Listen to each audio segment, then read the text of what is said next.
Hi, my name is Miajali Jones, pronounced Me, I, Joe, Lee. Currently, I am a senior majoring in EC through 6 early childhood education, minoring in mathematics. I absolutely love children and sports. In my spare time, I love writing poetry, traveling, sports, and spending time with my family, friends, and significant other, Clayton. I was born in Missouri City, Texas in 1989, but spent most of my first years of life in Houston, Texas. After traveling the world, my parents and I returned to Missouri City, where I currently live now. My parents have been married right at 30 years. My mother is Puerto Rican, Black, and Caucasian, and my father is African American. I am the oldest child of three. My sister and I are extremely close, only being 3 years apart, while my brother and I are 10 years apart.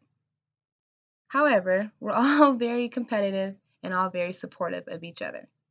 Recently, in 2016, I was assigned a project about my family history, and I decided to speak about my mom. My mom, who speaks both Spanish and English fluently. Growing up, she would teach us both, but it wasn't until I reached high school that I became highly interested in the language. While attending Elkins High School, I took Spanish as my foreign language all 4 years, trying to master the language. Still, I'm not fluent. However, the language, I understand the language a lot more and can speak a whole lot better.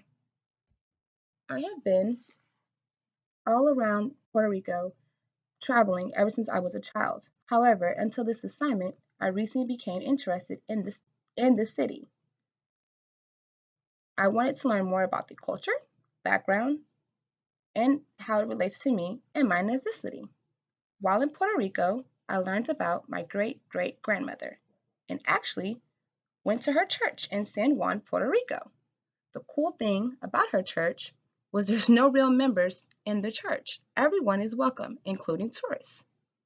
Another cool observation was seeing the interpreters throughout the church. They speak both English and Spanish to help people pray, learn different aspects, or just informational purposes. While there, we took many pictures of the artifacts. Now, I also like the food there. There was this one thing called manfongo, which means plantains, but they're kind of like mashed potatoes, or azule de pollo, which is somewhat like American rice and beans, except it has chicken or shrimp inside. I will say, being in Puerto Rico, my language skills came very handy because everyone speaks Spanish. I was so happy to be my mother's child for the first time, if not now as well. I took those skills that I learned in both Spanish and by my mother, and it really paid off. This may have been the first time, but I got tons of practice. That assignment turned out to be one of the best assignments of my life. And since then, I've been back to Puerto Rico 3 or 4 more times, experiencing new cities and exploring the island, learning more about my family. When I'm not traveling the world, I am usually with my significant other. Up until recently, I picked up a new language, American Sign Language, thanks to my B, sister May. B, She's an interpreter C, as well as a full-time high school teacher at D. Elkins High School. Where you at, Preston? She has taught me everything from signing the alphabet E, to teaching babies and small children F. how to interpret No, small you words on such F. as milk, Oh. food, pick me up, G, cheese, G, and juice. H, Hopefully, one day I can yeah, learn enough to teach my I, own children and later become certified myself.